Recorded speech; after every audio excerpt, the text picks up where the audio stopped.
Bem-vindos ao Na Corda Bamba, um podcast do Esquerdanet sobre condições de trabalho no setor da cultura. Neste episódio, falamos com o encenador Beto Covil sobre as dificuldades das pequenas companhias de teatro. Moro em Portugal há 32 anos. Vim para cá no final de 92 e fui ficando porque conheci lá uma atriz que fazia parte do grupo, naquela altura do grupo que tinha lá, os Alma Cave. Me integrei no grupo e fui ficando. E estou até hoje, 32 anos trabalhando. E hoje faço parte de uma companhia chamada Teatro Livre. E tu, pronto, tens uma carreira já muito longa, com muitos anos e certamente em muitas companhias e com muitos papéis diferentes. Sentiste durante esse percurso o tema que estamos aqui a falar, que é a precariedade no setor da cultura? Então, são muitos anos, 32 anos acompanhando uma tentativa de desenvolvimento que eu digo na área da segurança, né? Estamos a falar de precariedade, portanto o oposto é segurança. O que eu posso te dizer é que naquela altura, na década de 90, nós tínhamos mais segurança, por incrível que pareça. Havia um interesse em se fazer espetáculos de teatro, em se montar espetáculos de teatro em vários pontos do país, e as câmaras nos acolhiam, compravam espetáculos, e dessa maneira nós tínhamos formas de sobreviver fazendo arte, e tínhamos uma segurança de fazer uma criação que pudesse ser apresentada em vários lugares e levar ideias diferentes e pontos de vista diferentes em vários pontos do país. Lembro perfeitamente que conheci Portugal inteiro nesses primeiros anos fazendo teatro. E levávamos nossos espetáculos e éramos remunerados por isso. E isso nos dava uma certa segurança que foi desaparecendo ao longo dos tempos. Aquilo não era controlado como é hoje, por um grupo que eu não percebo muito bem como se forma, mas que nos veda o acesso a levar espetáculos pelo país fora. Mesmo porque muitas companhias hoje já não fazem isso, já não têm condições financeiras de pegar um espetáculo e sair levando pelo país, o que eu acho um erro enorme, mesmo nós recebendo subsídio do Ministério da Cultura, da DG Artes, ou do que inventem para nos dar subsídios para fazer, nós não conseguimos levar espetáculos fora de Lisboa, ou já não estou muito tempo afastado do Porto, eu não sei como é que funciona, mas deve ser muito parecido, nós não conseguimos colocar espetáculo em outros lados. Portanto, esse sistema que existia de até poder passar pelo país todo já não existe. O que é que existe agora? Agora existe uma rede de teatros, foi feito do final da década de 90, no começo de da década de 2000 até 2010, vários cines teatros pelo país, que existiam onde nós nos apresentávamos antes, ou às vezes em praças, ou o espaço em que as câmaras estivessem.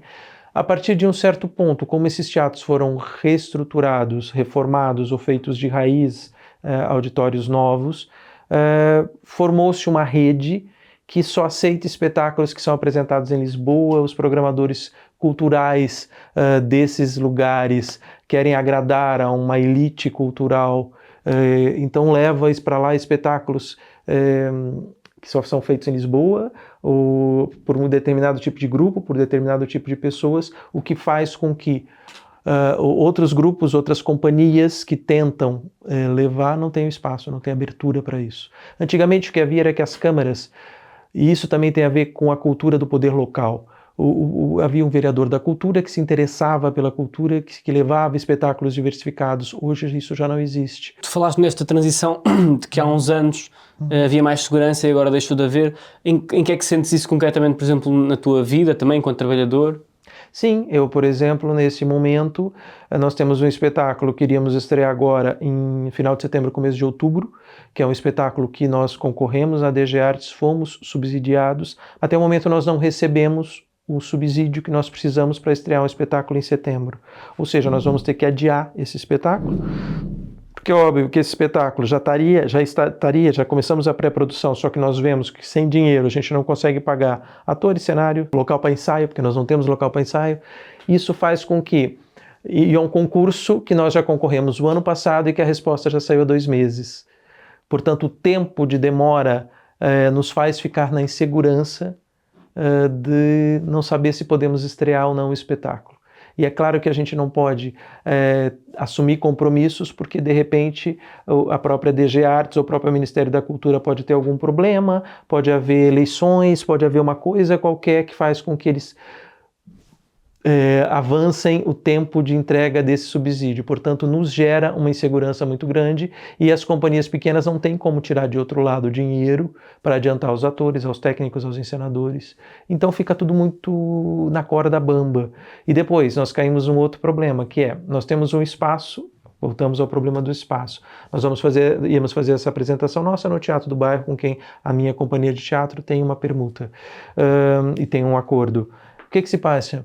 Nós abrimos mão agora desse espaço em setembro, não sei para quando eu vou ter espaço agora para apresentar essa peça. E nós só abrimos mão porque não recebemos subsídio. Então isso gera uma bola de neve que faz com que a apresentação desse espetáculo, é um exemplo específico, eu não sei te dizer para quando eu vou ter que apresentar, para quando eu posso apresentar ou quando eu vou conseguir um espaço para apresentar isso.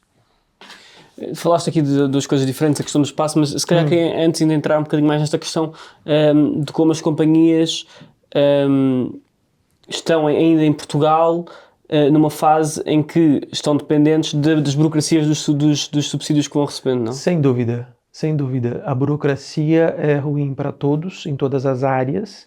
A burocracia vai cada vez mais atrasando a sociedade e na área das artes ainda é pior. Se faz mal na área da saúde, da educação, da infraestrutura, na área das artes é a última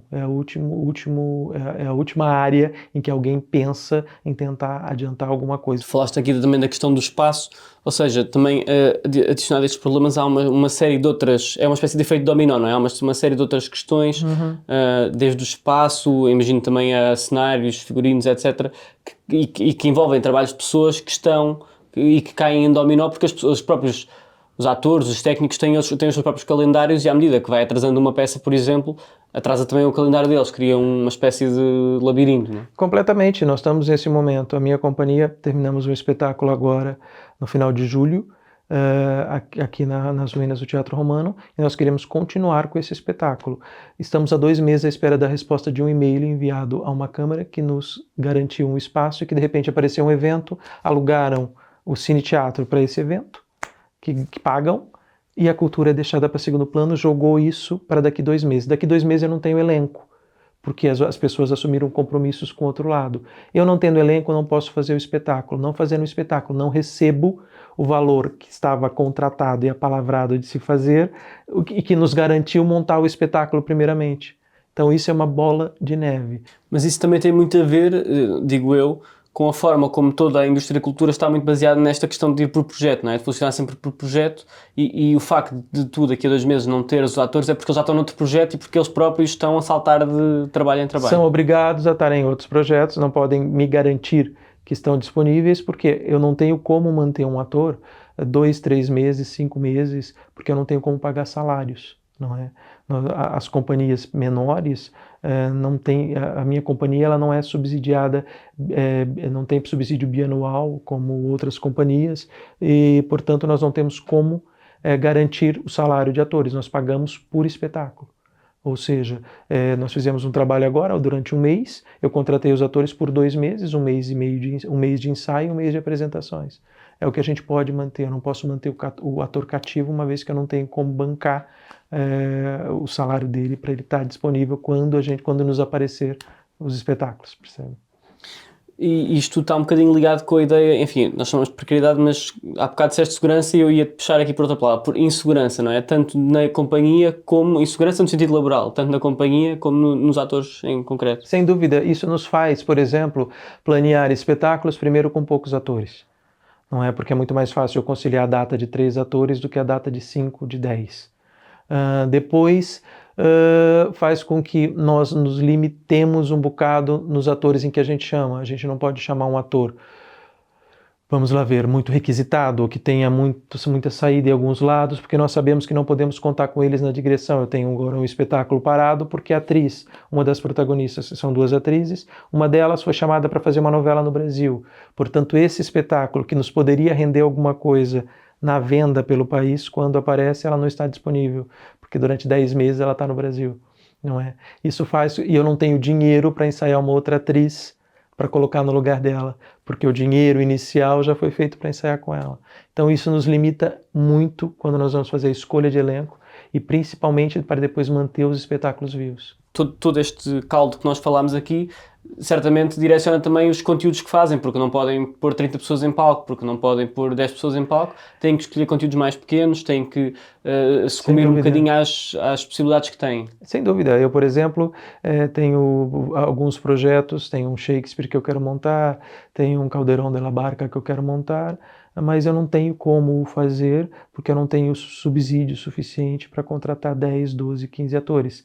Então nós procuramos resumir a obra ou adaptar a obra, mas ao fazer isso não é exatamente a encenação que eu gostaria. E na verdade, quando eu quero montar um espetáculo, ou quando passa pela minha cabeça montar um espetáculo, eu começo a observar a sociedade, o que a sociedade está me dizendo naquele momento, o que eu estou sentindo, o que eu estou ouvindo, o que eu acho que pode ser interessante falar naquele momento, o que está acontecendo ao nosso redor para que nos dê vontade de falar sobre aquilo.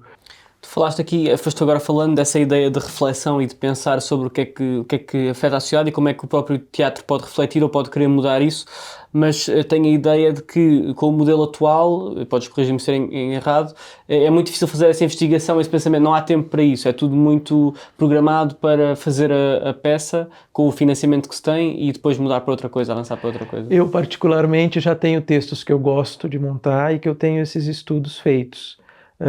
E feitos em que sentido? Por exemplo, essa peça do Shakespeare ou essa outra peça que eu quero montar do Calderón, são temas que me interessam. E quando a gente vai fazer uma montagem, digamos que, sei lá, daqui 2, 3 meses alguém me diga, olha, vem aqui para o teatro tal, com subsídio tal, fazer o Shakespeare.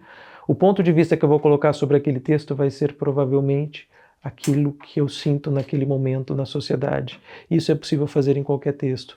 Nós conseguimos contar uma história dependendo do ponto de vista que você conta. Se naquele momento o meu ponto de vista for para falar sobre o vermelho, então eu vou colocar vermelho ao longo da minha história toda. Portanto, não é tão difícil assim. Mas é claro que isso eu estou dizendo enquanto encenador. Porque eu tenho textos que eu gosto, tem assuntos que eu gosto e tem assuntos que eu gosto de revisitar com uma outra visão, dependendo do momento em que eu vivo e em que eu estou. Portanto, não é tão difícil.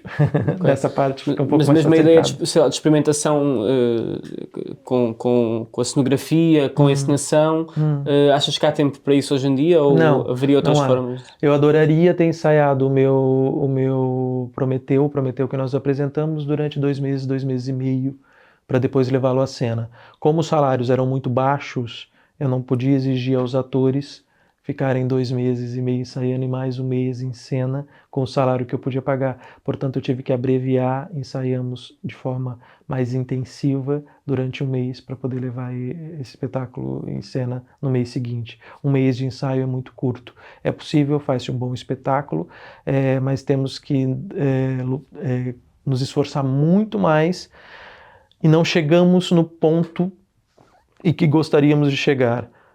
O nosso trabalho é técnico, além de tudo. O ator tem um trabalho técnico. E esse trabalho técnico, como um atleta ou como qualquer profissional, tem que ser desenvolvido durante um tempo para que o resultado seja o resultado esperado. Se não for, o resultado acontece, mas pode não ser o resultado esperado. Por isso, o tempo para nós é crucial e a falta de dinheiro para poder ter esse tempo é outro elemento fundamental. Mas como é que achas que com o sistema que temos se cria mais tempo? Se pode mudar as coisas para se criar mais tempo? O que é que faz falta neste momento às companhias, aos encenadores? Dinheiro, e não achar que a cultura tem que ser simplesmente colocada à parte. Não é? Falta condições financeiras que permitam que uma companhia faça durante X tempo, consiga pagar os seus atores e seus técnicos para que consigam desenvolver um trabalho durante X tempo, para que esse resultado permita levarmos ao público um trabalho que realmente faça a diferença. E, por outro lado, também uma estrutura que permita com que esse trabalho não morra ali. Porque para nós também, artistas, é muito frustrante ensaiarmos durante muito tempo, nos dedicarmos 8, 10 horas por dia, às vezes, para levarmos um espetáculo e ficarmos em cena 2, 3 semanas. Isso nos custa imenso, porque é muito trabalho envolvido, muito empenho envolvido para ver aquilo, de repente, terminar, porque não há não há uma estrutura por trás que nos permita avançar com aquele projeto. Portanto, aquela ideia de que falavas no início que acontecia antes de quase de um teatro itinerante que pode levar essa peça pelo país todo, já não existindo, é uma frustração grande. É uma frustração grande. E depois eu começo a pensar e fazer comparações. E naquela altura nós achávamos que a nossa estrutura era precária, mas conseguíamos muito mais do que hoje, com uma estrutura mais bem formada, mais completa e com uma experiência, mas conseguíamos mais coisas naquela altura do que hoje. E tu tocaste aí a própria a falar da companhia precária num tema que eu queria entrar, que é o facto de nós falarmos da precariedade dos trabalhadores, mas na verdade falamos da precariedade das estruturas que também empregam os atores Sem dúvida, e os sim, técnicos, etc. Sim. Sim, porque na verdade está tudo ligado, né? A partir do momento em que você tem eu sou ator, encenador, tenho uma companhia, somos 10 elementos na companhia, todos têm profissões fora da companhia, portanto não tem como se dedicar totalmente ao trabalho feito na companhia, porque não tem condições, não temos condições para isso. A companhia não tem como segurar muita gente agregada no mesmo trabalho. Então eu tenho que buscar sempre pessoas de fora e acaba sempre sobrando para um núcleo menor. E depois a própria precariedade da estrutura. A nossa companhia é sediada em Alcochete, mas nós não temos uma sede física. A nossa sede, não temos um espaço, apesar de haver um fórum em Alcochete com inúmeras salas, a Câmara não nos disponibiliza um espaço para guardarmos as nossas coisas. Os cenários, felizmente eu tenho uma garagem grande, os cenários dos nossos últimos 3 espetáculos estão na minha garagem. Os figurinos estão num quarto extra que a gente tem. Quando na verdade deveria haver um interesse público de apoiar uma estrutura profissional que acaba levando o nome da terra, nesse caso de Alcochete, para outros lados. Mas não há um retorno. Por mais que a gente tente, não há um retorno porque não há interesse. Nesse tema ainda tu falaste há pouco da ideia de que da pluriatividade, não é? Que as pessoas têm mais com emprego ou têm mais com trabalho e fazem outras coisas para conseguir manter o seu trabalho. Achas que isso é generalizado ao cenário do teatro em Portugal? Aos atores? Sem dúvida. Você tem poucos atores que não são professores ao mesmo tempo, de teatro, naturalmente, ou da área que eles têm, dão aulas, ou dão cursos, ou dão formações, ou têm profissões completamente paralelas e diferentes. É o meu caso, é o caso de quase todo mundo que eu conheço, e os que não têm, vivem na precariedade. Falamos muito dos atores, e qual é a tua experiência nesse tipo de questões com técnicos, com a malta que está mais no background? Eu sou daquelas pessoas que acho que o trabalho do técnico tem que ser muito valorizado pela companhia. Os meus técnicos, quando nós saímos em digressão, recebem a mesma coisa que os atores, porque o trabalho deles é igual ou até maior. Não estão em cena, mas estão por trás dando estrutura e permitindo que o espetáculo aconteça. Os meus técnicos sempre receberam, nunca fiquei devendo nada a eles, por isso que trabalham comigo os mesmos técnicos há 20 anos. Mas o que eu conheço da realidade é que muitos ficam por receber trabalhos, muitas companhias pagam mal, e os que têm sorte de estarem agregados ou contratados em estruturas agradecem a Deus. Os que trabalham são freelance, muitas vezes deixam o teatro e vão para shows, vão para outras formas de entretenimento que não o teatro, porque pagam, e são festivais, por exemplo, no verão, dificilmente você encontra um técnico de luz disponível porque estão todos em festivais. Isso dizendo que essa parte técnica está um pouco mais assegurada, eu estou a dizer pela minha companhia. Nenhum técnico fica por receber nada, mas conheço histórias de muitas pessoas que ficam por receber trabalhos. Obrigado por ouvirem. No próximo episódio falamos com a bailarina e intérprete Marta Jardim sobre a relação entre criação e interpretação e a viagem entre expressões artísticas.